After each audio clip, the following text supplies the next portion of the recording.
మనం ఎప్పుడైనా ఏ మనిషి దగ్గరైనా మేలు పొందితే ఆ పొందిన మేలుకు తగ్గ న్యాయం చేసేటట్లు దావీదు రాజైన తర్వాత ఏమన్నాడో తెలుసా? యోనాతాను నాకు చాలా మంచి చేసెను, అతనికి మేలు చేయునట్లు అతని సంబంధులు ఎవరైనా ఉన్నారా అని అడిగితే ఫలానా వాడు ఉన్నాడు, మెఫీబోషెత్ ఉన్నాడు అని చెప్తారు. అవిటివాడు తీసురండి అని తెచ్చి రాజ బల్ల దగ్గర పెట్టేస్తాడు మెఫీబోషెత్తుని. అంటే రాజు కూర్చునేదానికి ఎంత ఆధిక్యత ఉంటుందో అంత ఆధిక్యత అతనికి ఇచ్చాడు.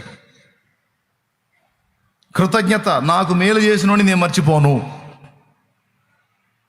తిరిగి నేను మేలు చేయాలి, లేదా నన్ను నమ్మి నాకు తోడ్పడిన వ్యక్తికి నేను నమ్మకంగా ఉండాలి, కృతజ్ఞత కలిగి ఉండాలి, యథార్థంగా ఉండాలి. నేను నైవంచన చేసేటట్టు ఉండకూడదు, ద్రోహము తలపెట్టేటట్టు ఉండకూడదు. ఓకే, ఈ మనసు మన దగ్గర ఉందా లేదా దేవుడు చూస్తాడు. ఇక నీ దయగలిగిన బుద్ధిని చూస్తాడు, నీ దాతృత్వాన్ని చూస్తాడు, నీలో ఉన్న సహనాన్ని చూస్తాడు, త్యాగబుద్ధిని చూస్తాడు, మంచి మనస్సాక్షిని చూస్తాడు.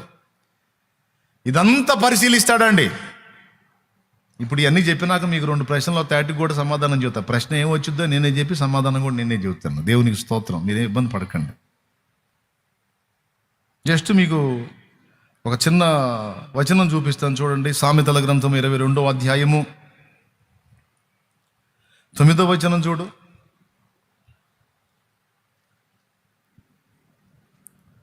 దయాదృష్టి గలవాడు ఏంది దయాదృష్టి గలవాడు తన ఆహారములో కొంత దరిద్రునికిచ్చును, అది అట్టివాడు దీవెన నొందును.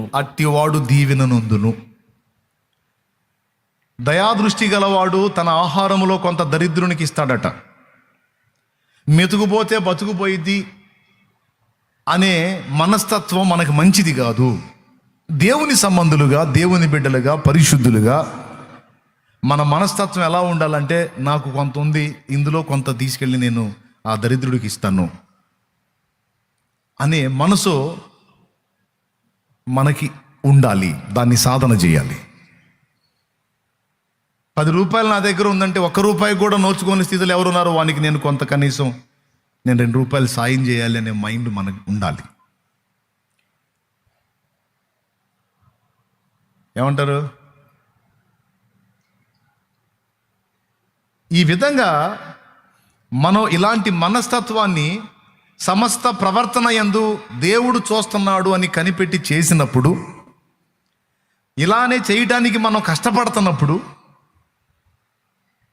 దేవుడు మనల్ని ఒట్టిగా విడిచిపెట్టడు. ఇదంతా మామూలుగానే ఉంది. ఇంకెట్లా చెప్పుకుంటా పోతే ఈ విషయంలో ఇలా ఉండు, ఈ విషయంలో ఇలా ఉండు అన్నీ త్యాగం చెయ్యి, పాపం ఎదుటి వాళ్ళని కనిపెట్టు, పేదలకు సహాయం చెయ్యి, ఓర్చుకో, సహించు, ప్రేమించు, క్షమించు, శత్రువు కూడా పాపం ఇబ్బంది పడితే నువ్వు చేయదగ్గ సాయం చెయ్యి. ఇవన్నీ బైబిల్లో ఉన్నాయి. నేను అంటుంది ఏంటంటే, బైబిల్లో ఉన్న ఈ సంగతులు మన జీవితంలో ఉన్నాయా లేవా అనేది, అవి ఎంతవరకు ఉన్నాయి, ఏ మేరకు ఉన్నాయి అనేది దేవుడు పరిగణలోకి తీసుకుంటాడు అని చెప్తున్నాను నేను. ఇప్పుడు 2 ప్రశ్నలు అన్నాను. మొదటి ప్రశ్న ఏంటంటే, అన్న నువ్వు చెప్పావు భలే ఉంది, కరెక్టే. ఆకలిగా ఉన్నోడి మొహం నేను చూడలా, నాకున్న దానిలో అవతలాడికి సాయం చేశా, నన్ను పనికి పెట్టుకున్నోడి దగ్గర నమ్మకంగా చాకిరీ చేశా, నన్ను కట్టుకున్న వానికి నేను నమ్మకంగా ఉన్నా, నన్ను కట్టుకున్నోడికి నేను నమ్మకంగా ఉన్నా, కానీ అతడు నన్ను మోసం చేసి ఇంకొక ఆమెతో వెళ్ళిపోయాడు. మరి నాకు ఎందుకు ఎట్టు జరిగింది? నేను దీనుల్ని, దరిద్రుల్ని చూసి చేయి చాపి నేను చేయదగ్గ సాయం చేశా, కానీ ఈరోజు నా గతి ఎట్లా వచ్చిందంటే, నాకెవరు సాయం చేస్తారా అని చూసే గతి నాకు వచ్చింది. నువ్వేమో ఇప్పుడు దాకా ఏం చెప్పావు? నీకెందుకు, నువ్వు ఎట్లా చేయి నీకు మామూలుగా ఉండదు, నువ్వు అట్లా చేయి నీకు మామూలుగా ఉండదు అని తెగ చెప్పావు. మరి అన్నీ చేసి కూడా నేను ఈరోజు ఇబ్బంది ఎదుర్కొంటున్నా. మరి ఎందుకు నాకు ఇట్ట అయింది అనే డౌట్ మీలో కొంతమందికి వచ్చి ఉండాలి, లేకపోతే ఇప్పుడు నేను చెప్పిన నాకు ఖచ్చితంగా వచ్చింది. ఎంతమందికి వచ్చిందో చేతులు ఎత్తండి. సిగ్గుపడాల్సిన అవసరం ఏం లేదు. ఇప్పుడు నాకు వచ్చిందంటే మీలో కొంతమందికి వచ్చిందిగా, ఆల్రెడీ దెబ్బతిన్న వాళ్ళకి వచ్చిందిగా, చేయొత్తండి. ఇట్లా ఏముంది, ఇది ఇట్లా చేయెత్తటం అంటే ఇట్లా కదిలించండి. చాలా మందికి వచ్చింది. మరి నువ్వు చెప్పినట్టు చాలా వరకు నేను అంతే ఉన్నా, మరి నాకెందుకు ఇట్లా అయింది? నేను ఎవరి మీద వ్యసన పడలా, అవతల వాళ్ళు బాగుంటే సంతోషపడ్డాను, ఇంకా బాగుండాలని కోరుకున్నా, పక్కాడి బాగు కోరుకున్నా, నాకు కలిగిన దానిలో సాయం చేశా అని మీరు అంటారని నాకు తెలుసు. దానికి కూడా నేను సమాధానం చెబుతా. నీతిమంతునికి కలుగు ఆపదలు అనేకములు అయినను వాటన్నిటిలో నుండి యెహోవా వాణ్ణి కాపాడును అని బైబిల్లో రాస్తుంది. నీతి ప్రవర్తన కలిగి నువ్వు ఉంటే నీకు ఏ ఆపద రాదు అని కాదు, నీకు కూడా కొన్ని ఆపదలు తారసిల్లే అవకాశం ఉంది. ఇంకా చెప్పాలంటే చెడిపోయిన వాళ్ళకే ఏం ఉండదు, కానీ నీతిని అనుసరించి జాగ్రత్తగా బతుకుతున్న వాళ్ళకి అన్ని దెబ్బ మీద దెబ్బలు తగులుతుంటాయి.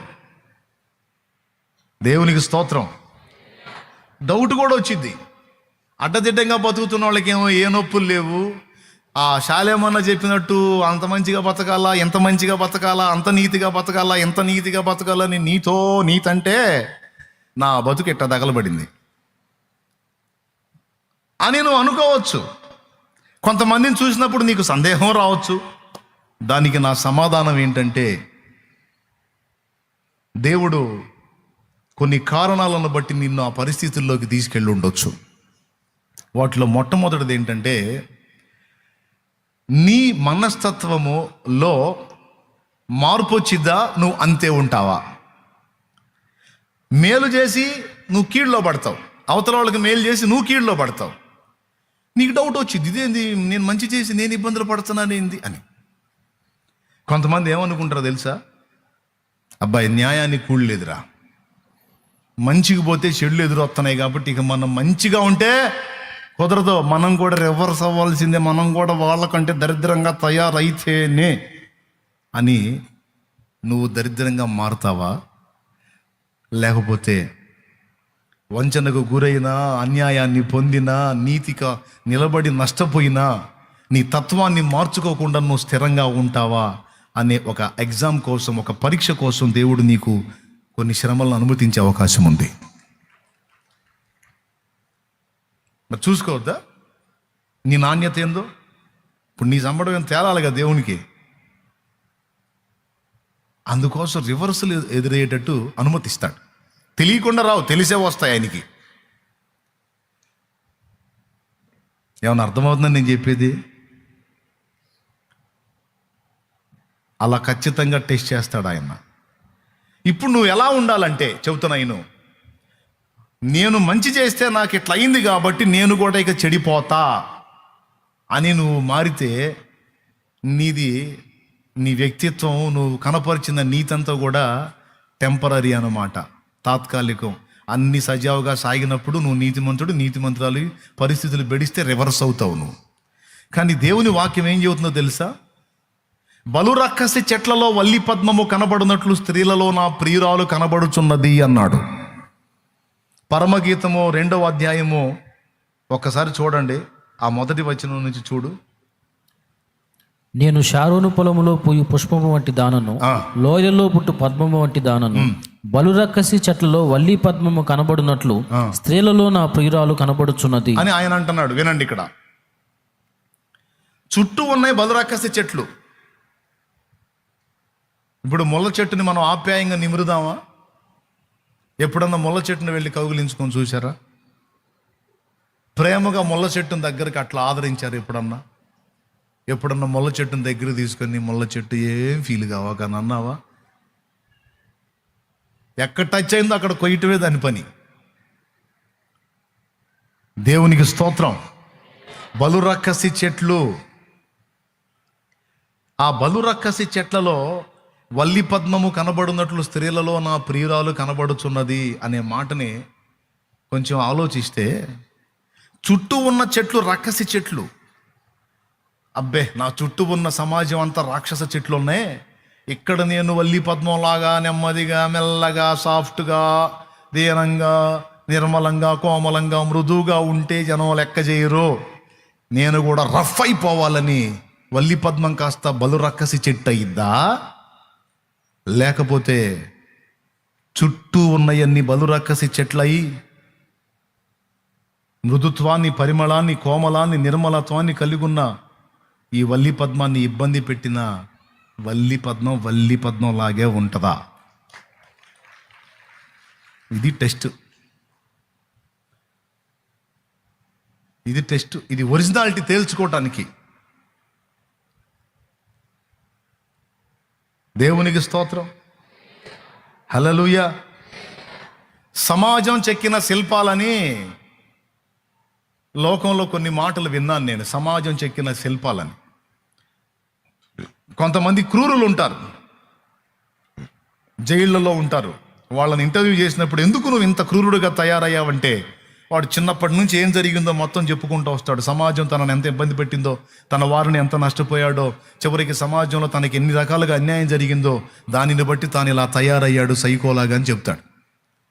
అంటే సమాజం వాళ్ళని చెక్కింది, ఆ సమాజ ప్రభావం వాళ్ళ మీద పడి వాళ్ళు ఫస్టులో మృదువుగా ఉన్న తర్వాత రక్కసి చెట్లుగా మారిపోయారు. కానీ ఇక్కడ దేవుని సంబంధులంగా మనం ఒకప్పుడు లోకంలో మనం కూడా బలు రక్కసి చెట్లమే. ఇప్పుడు మనల్ని ఆయన రక్తంతో కడిగి వల్లి పద్మాల్లా తయారు చేశాడు మనల్ని. ఇప్పుడు మనకు దేవుడు ఇచ్చిన టైటిల్ ఏంటంటే బలు రక్కసి చెట్లలో వల్లి పద్మం నా ప్రియురాలు. ఎవరు ప్రియురాలు అంటే ఎవరు? ఆమె ఎవరు అనుకోవాకండి, మనమే సంఘం. అంటే నువ్వు నేను.